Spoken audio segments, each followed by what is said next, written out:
Hello,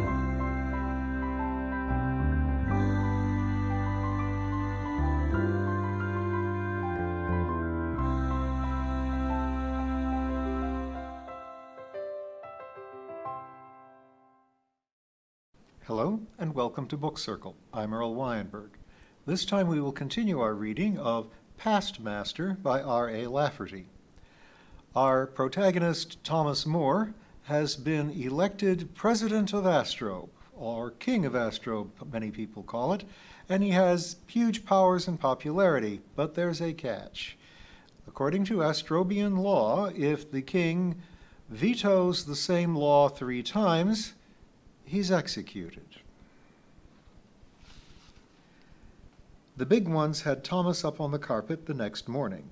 Kingmaker, Proctor, Foreman, Chesham, Potscamp, Wattle, North Prophet. But were not both Potscamp and North Prophet creatures out of a forgotten nightmare? Well, can you afford to affront a man just because you have dreamed of him in an unfavorable light? What nightmare, anyhow? You'll do one of 2 things, Thomas, Proctor told him evenly. You'll sign the bill, or you'll die. You don't seem to want to do the first, and I don't think you like the second either. Thomas, you have twice vetoed an innocuous item. Why? Potscamp asked. There was something strange about Potscamp that Thomas could not analyze. He knew the man well, and now he had the feeling that he hardly knew him at all. Spanish devils, I don't know why, Thomas exploded. I thought it innocuous also. I only resented the attempt to slip it by me in the dark. But I see now that it cannot be innocuous if it was put in by stealth twice, and if you are all so excited over its veto. There's an old man dying last night and this morning, and perhaps he is already dead. So let him die, and perhaps the thing has finally died with him. But you have no call to murder a thing on its deathbed. Whether there be things beyond, I do not know. You'd forbid the mind to consider them. I forbid the forbidding. Thomas, the Metropolitan of Astrobe, did die during the night, Kingmaker said. He died with all his followers around him, 4 of them. We murder nothing here which is living. Thomas, trust us, said Proctor. At least trust Potscamp here. Everybody on Astrobe trusts Potscamp. The man whose personal dishonesty nobody doubts, Thomas sneered. Now, why was he being so hard on so good a man as Potscamp? Thomas, there isn't 1 man in 10 million on Astrobe or Earth who still believes, said Kingmaker. And last evening you told me that you yourself were no longer a believer. That was last evening, Cosmos. In the mornings I sometimes believe a little. It damages our relations with the programmed to allow beyond things to be believed in, even if only by 1 person, Proctor said. They want all this broken as a symbol. They insist upon it. This is one harmless point on which we can give ground. Now, here, it's all in a bill by itself. Sign it. 9 snakes in my head I won't, Thomas shouted. It is not just 4 madmen in Cathead you'd be outlawed. I found about it only accidentally, but there's a synagogue on Astrobe yet. It has between 50 and 60 members, and there's a mosque on Astrobe with 13 members, and there's several dozen of the old sects remaining, several of them with near a dozen members. There's a green-robed monk of St. Klingensmith still working in the feral strips. They're all good people, even if they are believers in outmoded things, and I see no reason to sentence them to death. They are hundreds only, or less, out of billions. We break it, said North Prophet. Do you feel that way, Kingmaker? Thomas asked. Absolutely, said the regal Kingmaker. I don't believe any diversity should be allowed, not even over such a minor aberration as this. Chesham, Potscamp, Proctor, Wattle, North Prophet, you all feel that way? They all felt that way, and they nodded gravely, grimly, almost in unison. Foreman, do you feel that way? Thomas demanded. Foreman didn't say anything. He had that deep look in his eyes and an ironic smile. Foreman, you're the historian, Thomas said. It's the same damned thing they killed me for the first time, isn't it? The same damned thing, Thomas. Sign it, ordered Proctor. Oh, all right, I'm tired of playing. I'll sign it, Thomas said. You know the penalty for not signing, Proctor added. It's death, you know. Foreman had to hide his delight. It was so much better that it was Proctor who had said that, who had blundered, who had pushed it too far. For a world president to veto a bill 3 times means death, Proctor said, blundering deeper into it still. And Thomas was turning angry red in the face. That has to be enacted. We cannot have an obstructionist as world president. Why do you hesitate now when you were ready to sign a moment ago? Aye, a man'd be a fool to lose his head twice over the same thing, Thomas mused, still looking more than half stubborn. Of course I'll sign. He'd have to feel himself a little better than those around him to take up a challenge like that, Foreman put in hurriedly, as Thomas had already touched magnetic stylus to the form. He'd have to be a man of some pride. I am a man of some pride, Thomas said, and I do feel myself better than those around me now that I really look at them. He'd have to be a man who couldn't be pushed and couldn't be scared, said Foreman. I say I'm such a man, even if it's a lie. But I scared a little, Thomas said. He'd have to be a man who'd stand his ground even if he were scared, Foreman needled. He'd have to be quite a man to die for a point, even if he understood it only at the last minute, and then dimly. He'd have to be such a man. Foreman, you fool, what are you up to? Proctor demanded. Who pushed me into the corner another time, Fabian? Thomas asked softly. Who required my head of me for his point? If you're granted another life, Thomas, you try to figure it out. Will he be rid his enemy or friend of you, do you think? On which side did he seem? Sign the bill, Proctor ordered. We force you to. You will just play Johnny Hell forcing me to do anything, Thomas said. He took the bill and scribbled in Latin, I forbid, veto, across the face of it. They constituted themselves a hasty assembly then, and they sentenced him to death. Chapter 12, The Ultimate People. The eagles were gathering now. The phrase was Shanty's. Shanty had gone off and left his affairs, a monstrously big affair in monstrous Cathead, and had come to Cosmopolis. He looked like the eternal pilgrim with his hat on his head and his staff in his hand. Battersea came from his waterfront hold. The scow-master from Cathead rubbed his hands together like a general before a battle, which is what he was. They met in a back room of the shop of George the Syrian, who was in aromatics. We do not mean the Cathead shop. We mean George's shop right in the middle of Cosmopolis, right off Centrality Square. Paul came there, using the little side door. He had never noticed the shop before, and he had no idea why he entered that door. He saw the others and wondered how they had come together, and how they had known where to come. Then they were joined by Walter Copperhead the necromancer, and he ceased to wonder. Copperhead had himself been a prisoner the day before, under sentence of death, on suspicion of starting a cult. He had come through walls to escape, and to come to them. It isn't difficult, he said. I believe that it has been insufficiently tried. There are many who could go through walls if it ever occurred to them to try it. Someone is coming, and I have one of my premonitions. Copperhead bolted the door. Then a shabby old lady came in through the wall. It's no test, Copperhead said. She has only a contingent body. A little snuff for the love of God, the old lady said to George. I have no money for it. I had a coin, but it melted in my hand. So will the snuff, said George the Syrian. And when did the programmed begin to use snuff? I, sir? The old lady asked. Do I look like a programmed?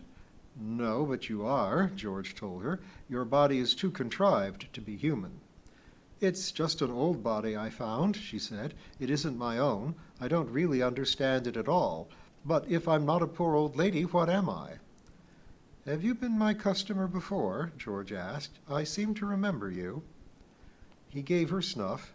Poor people's snuff, such as he put out in his shop in Cathead, not the aromatic dilettante stuff that he usually sold here.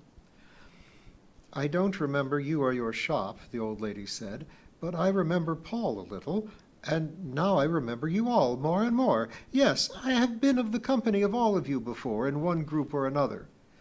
Maxwell, where in hell or broken astrove did you get that body? Copperhead asked. Yes, Maxwell, that's the name I couldn't think of. Yes, I'm Maxwell, and I begin to recover my wits a little. I believe I found the old lady dead in an alley. It is an embarrassing situation I find myself in, gentlemen, but do not think any the less of me for it. Now, I will be with you till the end of the affair.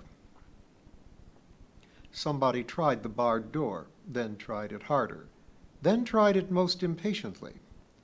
This is the test, said Walter Copperhead. We will see if she comes through the wall. Be you certain it's a she? Shanty asked. It's a strong hand there. She didn't come through the wall, she came through the door, smashing and splintering it with a sudden shock of force. She was the most beautiful woman on Astrobe, and she came where she wished. It had fallen to dusk outside. It would be inconvenient to leave the door standing shattered if they showed a light, and a high meeting cannot be held in the dark. There had been a hammering and ruckus outside for some time, and they hardly noticed it. "Who's a-building, Evita?" Paul asked. "What are they making out there? Did you notice what was going on before you broke in on us?" "Oh, they're building the scaffold," she said. "Out of old ritual wood it has to be, the pediment for the beheading tomorrow noon." "I'll just borrow a bit of tools and boards," Shanty said. "They owe us that." Evita had been battling principalities and powers for a long time, and it showed on her. And yet she didn't appear more than 17. She was indeed the most beautiful woman on Astrobe, with soft hair that seemed to have smoke on it, roiling black and now quieting to brown or gold. And were her eyes green or gray or blue? "Will it be to the death?" she asked. "Tell us, Copperhead, will it be?" "Oh, yes, it will be to his death." "It will not be," Battersea swore. "Did you not know that I was a military general on frontier settlement reserve worlds before I joined the Cathead movement? I understand strategy and the quick strike. I have men and the most sophisticated of weapons, no matter where I got them. We will have surprise working for us. It will be at high noon tomorrow. We have it all timed to the second. We snatched the Thomas. We set him up in a strong place between Wootown and Cathead. He is king till he dies, and he will not die tomorrow. We have support in places you would never guess. Millions are secretly sick of the golden thing, and I mean here and in other golden towns. We capture the whole machinery of administration.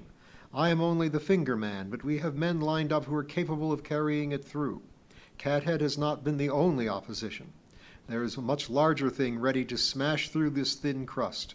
We'll combine the several things and make us a decent world yet. Did you ever suppose that the shrill chorus represented the preponderance of opinion? This world has been led astray and put into bondage by a minority of a minority of a minority. We'll splinter that frail thing like the child woman splintered the door, as beautifully and as powerfully."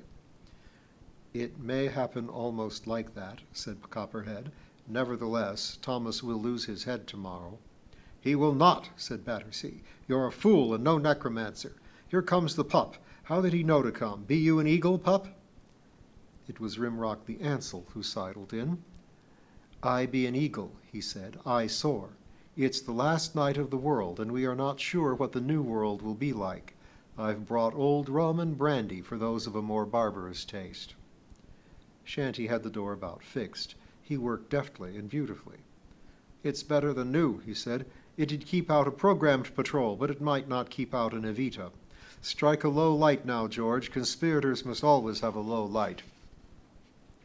"The conspiring has long since been done," Battersea said. "I go now. We march tomorrow like a gaggle of poor lungers in from Cathead to goggle at the sight, but we will be the deftest commandos in the world. Can one of you get to the Thomas and tell him not to worry, that it is all taken care of?" "Oh, I'll get to him," Evita said. "A wink to the programmed guards, who have minds like adolescents, and I'm in. They think I'm his doxy, and they have a leering love of such things." Battersea strode out and back toward Cathead. There was a shriller sound outside now that cut through the hammering. It was the honing of the big old ritual blade that would soon be set in place. "I'd hoped that it would be a nice day for it," Shanty said, "but it might rain before morning. Did it rain the first time, does anybody know?" "A little the night before and in the early morning," Copperhead said, "but it cleared out by the time of the beheading, and the sun was out."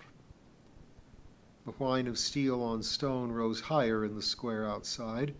This was all by ancient formula, and the blade must be very sharp. The workers in the square had even lighted bonfires, though the night was warm. This is the only time that bonfires were ever lighted in Golden Cosmopolis on the eve of a beheading, and it had been 20 years since one. This was one of the last rituals. The boy Adam came in, through the wall, but this was also no test. In many ways, Adam was not real. "My brother, you know these things also. Will it be his death?" Evita asked. "Yes, it will be his death, and my final one," Adam said. Then Battersea is wrong and he won't be able to bring it off? No, he isn't wrong. He will come and he will strike, and the new world may be made out of it, but many of the details will have to be changed. What is it in me that survives? Maxwell asked. He had the shabby old lady's form and her voice, but they all knew him as Maxwell now. I'm myself part programmed, as was Scrivener in my origin, and this body I've picked up is a programmed body. It's badly made, it's hardly workable. I believe it was a hasty thing, used somehow as a disguise for a moment and then cast off. How can they destroy me in one machine and I survive in another machine? They couldn't even destroy one personality, one that had no right to be in the first place. Well, what is it of Astrobe that will survive them? You'll never know how I fought against Oblivion. They are sure to take my old apparatus apart in the potting shed. After that, they broke out the homesick old rum and held a wake for Thomas More, the man who would die the next day. They became very droll and mellow over it. The worst of their black mood had gone by, and they believed that they would yet survive as people. This is one thing that the programmed cannot do. They do not become droll and mellow, nor do they hold wakes. Programmed people had no gallows humor at all. They would not have understood Paul's joke about the corpse who stuttered. They would have been puzzled by Shanty's tale of the boar hog and the lightning rod salesman and the deal they made, and how what the sows didn't know very nearly killed them. And Maxwell's story of the new dead lady whose soul was still wandering in the waste places when it became entangled in a drove of laden donkeys and was saddled and ridden by the donkey drover who would have left them cold. And yet there was very sharp programmed attention paid to it. The monitors in depth come on every time 8 or more people meet together anywhere in civilized Astrobe. They had picked up the group when Rimrock came in, dropped it when Battersea left, and picked it up again when the boy Adam entered. These monitors are automatic, and they record and interpret everything they pick up on these forays. That was the difficulty. They couldn't make anything out of the tales. They tied into code crackers and then into code crackers supreme, and neither of these great programmed bureaus could crack the code. They couldn't at all figure what cryptic information was concealed in the tales. The boy Adam told the story of the first human people ever to come to Astrobe. It had been 1,500 years before the date that you will find given by history précis. By the holies, it had been St. Brendan himself in a coracle boat that was round as a tub. He sloshed and bounded in it over the Stoimanoff Sea with a great deal of drenching and bailing.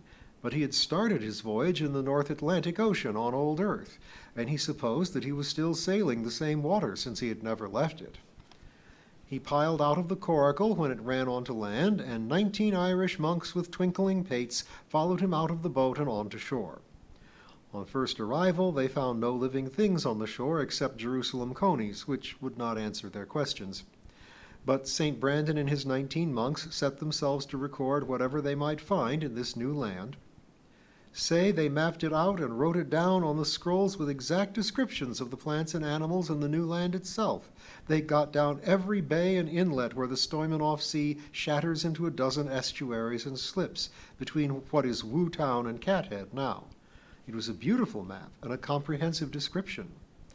Then they got back into the coracle boat and put up their sail that was no bigger than a shield, and in 99 days they were back in Dingle Bay where they had started from.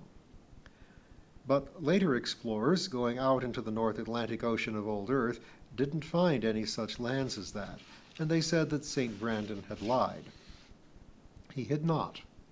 Those later explorers had gone in prow ships that will hold a course, not in round coracle boats that can only be steered by prayer and fasting and are likely to wander clear off Earth. That was the story of the boy Adam, and Code Crackers Supreme labored mightily to break the code and arrive at the cryptic meaning behind it, and they couldn't do it. This wasn't code like you meet every night. "Blessed be this rum," said Rimrock the Ansel.